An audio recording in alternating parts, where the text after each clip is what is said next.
how does one build trust with somebody else? Because I feel like that's the basis of persuasion, that's the basis of further influence, and so on and so forth. How does one go about that? It's I love this question because the first thing I ever did when I launched my business is I wrote a small book that's called Winning the Workplace. Everyday Espionage, Winning the Workplace. You can find it on Amazon right now. Everyday Espionage, Winning the Workplace. And in that book, I lay out the simple framework that CIA taught me for how to build influence. How to build influence in the workplace, but also how to build influence in your social circles, how to build influence in your career, in your job, in your business, how to build influence as a salesperson, how to build influence as a parent. It's all the same framework, and we call it the 4 C's. The 4 C's. The first C is consideration. Consideration means that you try to view the world through the eyes of the person you're trying to build influence with. So if I'm trying to build influence with you, Prakar, I want to take a moment to consider what your day must look like, what you must feel like when you wake up, what you must do first thing in the morning, what you do for the subsequent hours. How do you feel when you start work? How do you feel when you hang out with your girlfriend? How do you feel whenever you travel? How do you pick your clothes, right? What do you eat? Why do you eat it? When do you go to the gym? If you go to the gym, how long do you spend at the gym? Why do you do the exercises that you do? All of these efforts are called consideration, and you can consider anybody. You can consider bosses and kids, spouses, parents, anyone. And you're putting yourself in their shoes and trying to gain their perspective of life.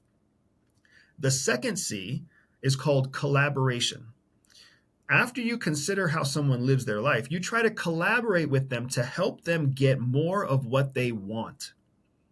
Because you've thought about what they want, so now you can help them get what they want. Do they want more sales? Do they want more time with their kids? Do they want more media time? Do they want just someone to talk to about their favorite music, right? But you start to collaborate with them. And as you're collaborating and considering what they care about, they start to trust you, because this is where the term a collaborator comes from.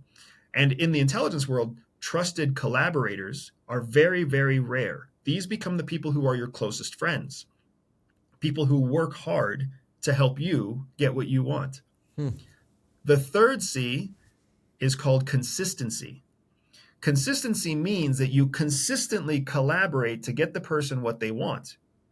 Nothing blows a relationship faster than being inconsistent.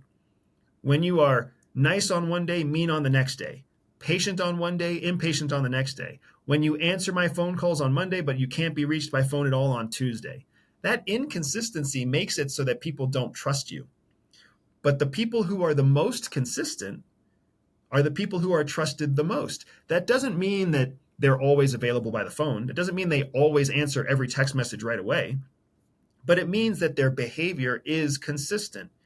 They may not answer the text message right when you send it, but they answer it before 5 o'clock, right? And they do it every day consistently. You never doubt that they're going to respond to you.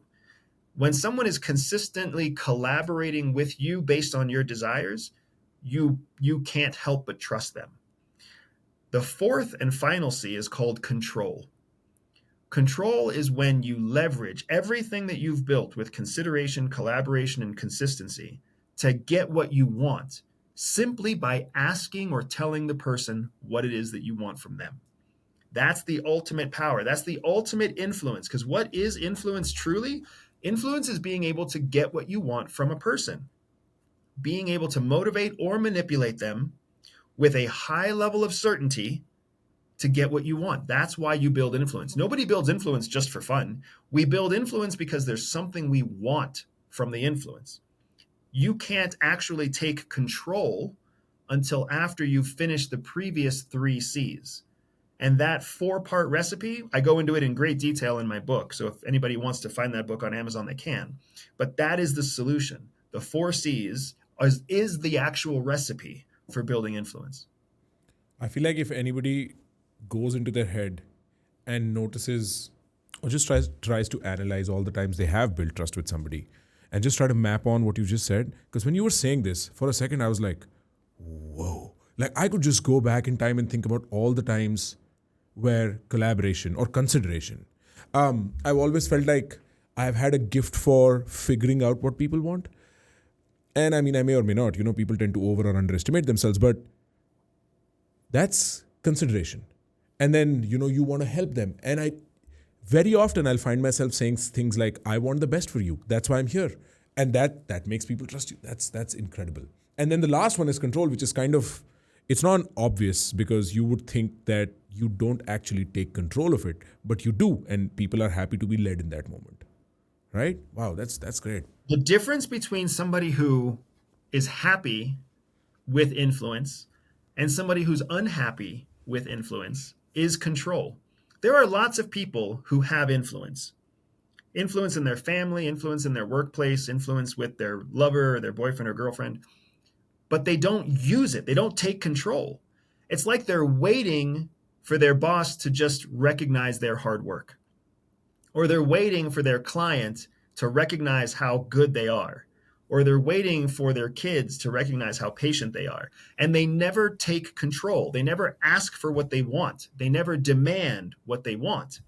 So they never get it, which just makes them unhappy. They've done the other three C's. They've done consideration and collaboration. They've been consistent, and they're waiting for someone to just automatically do the same thing for them.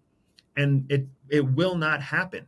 If we go back to that 80-20 rule, where the whole population is on a bell curve, where we started this conversation, there's only one group of people who naturally understand this concept, and it's the far high end of the bell curve. The far high end of the bell curve is a small group of maybe 10% of people who naturally understand this concept, like you probably do.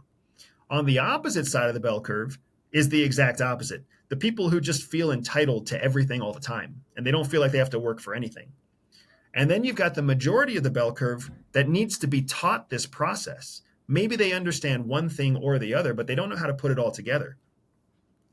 So what ends up happening is, for the small group of people who naturally can create this, when they don't take control, they become naturally negative.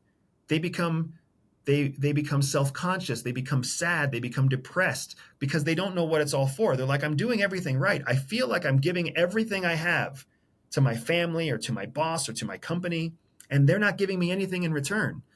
You're exactly right, because they don't know the process. They don't recognize what you recognize naturally. And they certainly don't recognize that when you ask for what you want, they're going to give it to you because Right. you are in control.